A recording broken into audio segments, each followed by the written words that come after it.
Last thing came up. There. It's back? I was just thinking that was stuck. Did you notice when it went out, or? I just noticed the hourglass came up. I don't know if it was there. Oh, it just did that right Yeah. then. Yeah, it was saving. I think it only must record for like 45 minutes or something, and then it, Automatically. yeah, I think so. Probably so it'll load.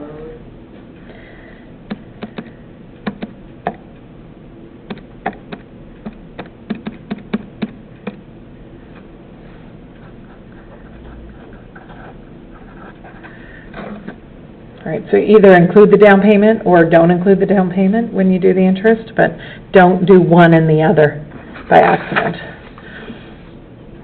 Okay, I'll keep that sheet in case we need those numbers. So there's his interest.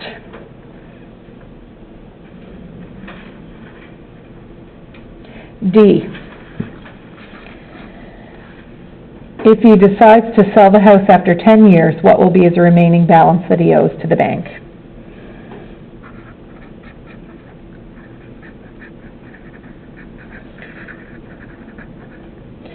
So how many years remaining? So it was 25 years altogether, so that would be 15 years remaining.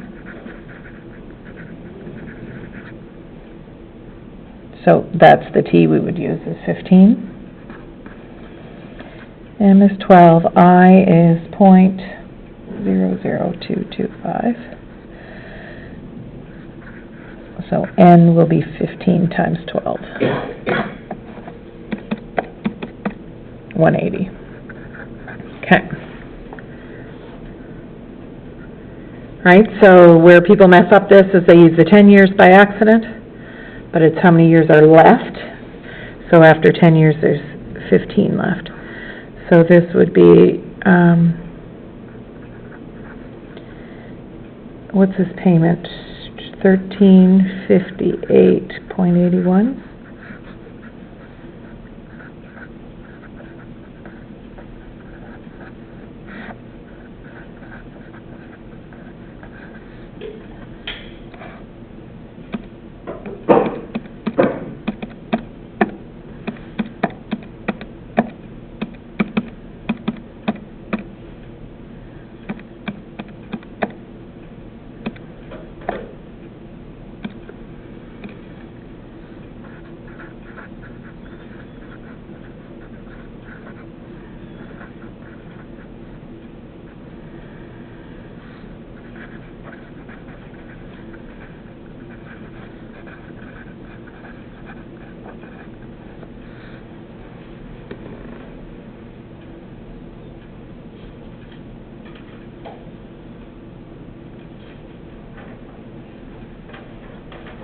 Okay, so the remaining balance is 200,000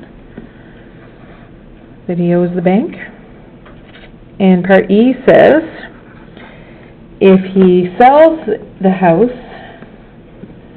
for 270,000, how much would he have left after paying the bank to put on a new house?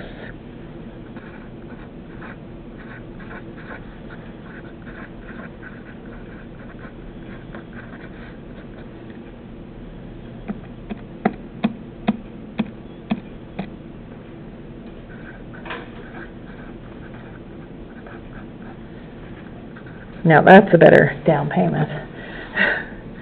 Actually, take part of that, put it down, and put the other part in savings. I don't know which is better. People think paying off your mortgage is better, but if you bought a smaller house, that'd be good.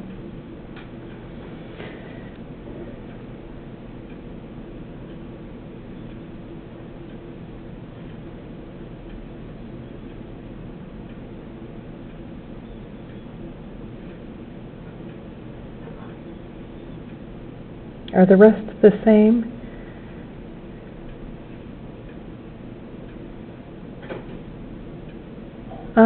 Let's just, I'm just imagining the mistakes that I saw on these anyway. So let's just solve them. They're all just quick. They're like 1 minute each question, the rest of them on the sheet. Not everyone got them wrong, but I'm thinking well, this person got that one wrong, and then a different person got that one wrong, and then, so we'll just do all four of them, because they're actually all just short. So, number 3 says, would you rather pay 12.9% compounded monthly, or 12.8% compounded daily? So when you're just comparing interest rates, you use the REFF. So you need R is 0.129, and this one's compounded monthly, so M is 12, and they're the only numbers you need.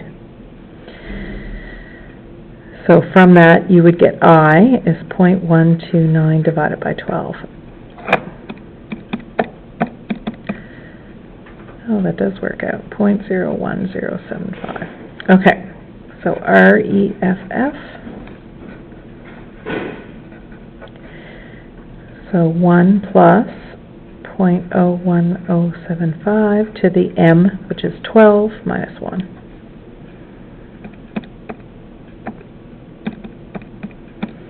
Okay, so when you write this number down,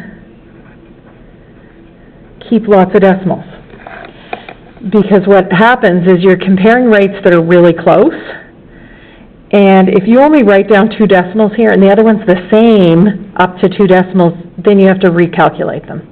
That's what happened to me on the homework. Right. Okay. Right, so when you do this, keep lots of decimals, and then you can compare. Because if they're the same up to 3 decimals, then you can see the next number 0 here, and the next number is whatever.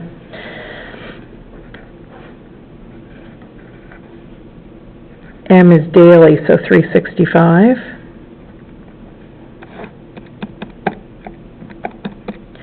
All right, so that I actually goes right across the screen, so I'm not going to write that down at all, because that's not all the decimals. Okay, so I'm just going to leave it like this. So when I do it,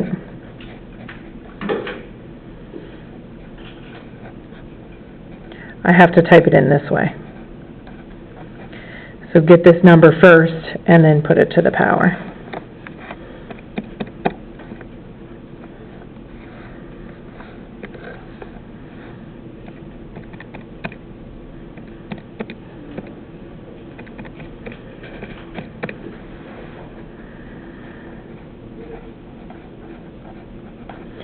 Right, so they're the same up to here, and then this one is smaller and that one's bigger. So then go back and now see if it's a loan or savings, because that matters which one you pick. You're going to pick the one that is, would you rather pay? So this is a loan. So we want the smaller rate. So which one's smaller? This one.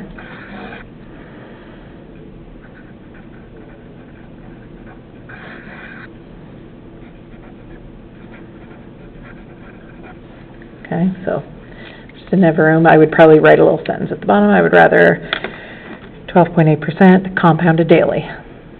Now, if it was a savings account, you would pick the bigger one.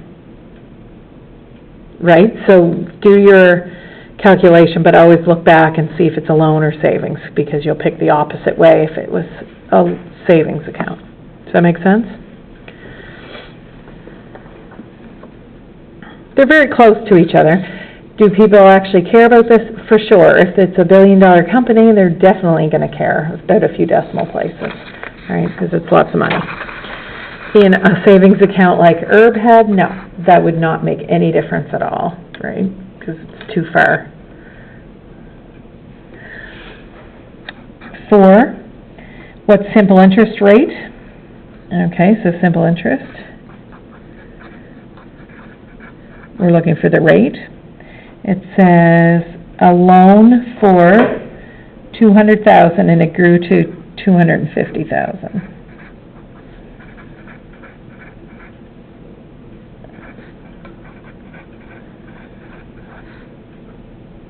How many years? 10 years? So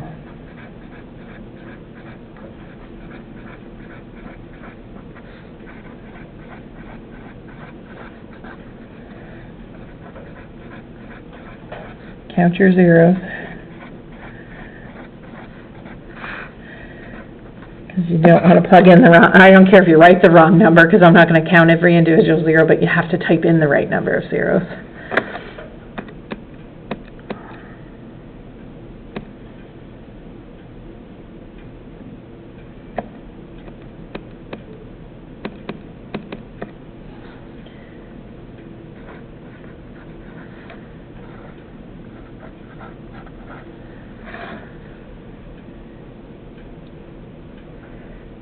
So you know if you put the wrong number of zeros, if it doesn't work out to something that is right, if you got like 2 or something here instead, and then that doesn't really make sense. So it'd be like 200%, right? Like, it has to be smaller than 1. And you move the decimal over twice to get your percent, or times by 100. So if you're asking for, you want the percent, then you want it in. Right, when you give a rate, it's always in the percent, yeah. When you use a rate, you use it as a decimal, yeah. Okay, 5. How much interest is paid on a loan of $1 million, compounded semi-annually for 15 years? So it's a loan that's one-time thing, it doesn't say there's payments or anything, so it's a lump sum. And just write all the zeros right in. $1 million at 5%, semi-annually, so that's twice for 15 years. So I will be 0.05 divided by 2.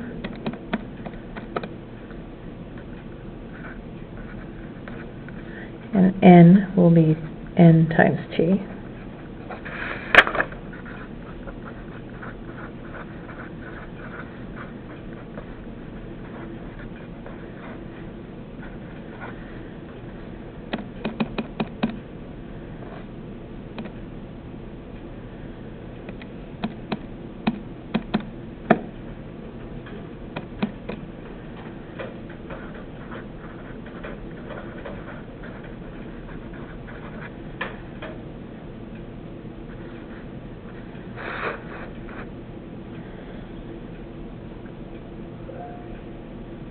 And it didn't ask for the total, it asked for the interest.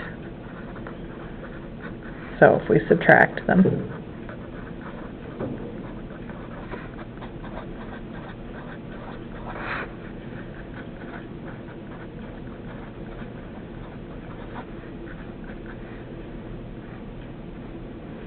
So that's a bad situation.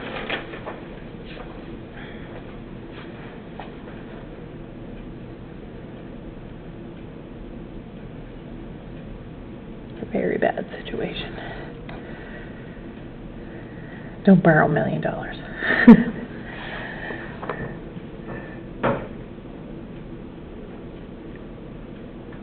You could make that better. They didn't make any payments for 15 years. They just let it grow and grow and grow and grow, right? 6, how much must be placed into a savings account each quarter year? So that happens more than once. If you wish to accumulate $6,000 in 5 years. So here we're looking for R, because it says how much each quarter year. So M is 4, and you wish to accumulate, so, whoops, we want savings to be 6,000, that's a sinking fund, in 5 years at 0.014.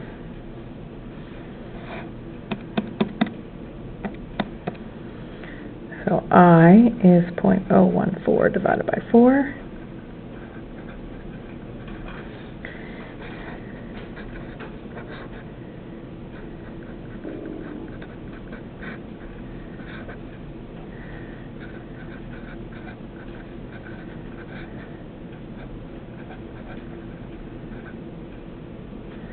N is 20. Oops.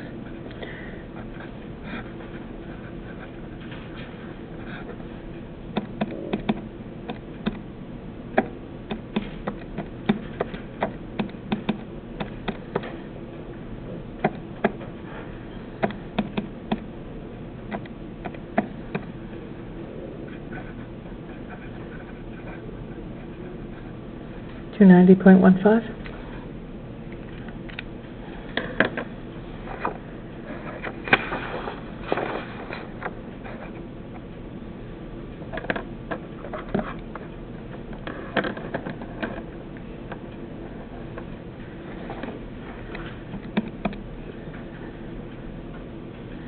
All right, if we just multiply that by 20, because you make that payment 20 times, it's 5,800, which is less than 6,000. Makes sense.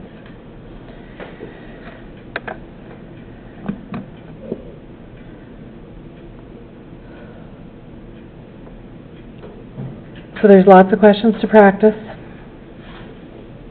in D2L. It's just, I give you those 5 formulas.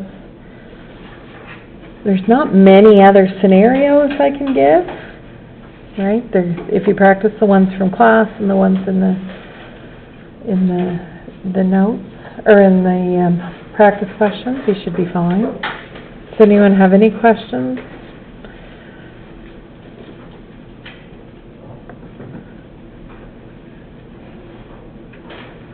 All right.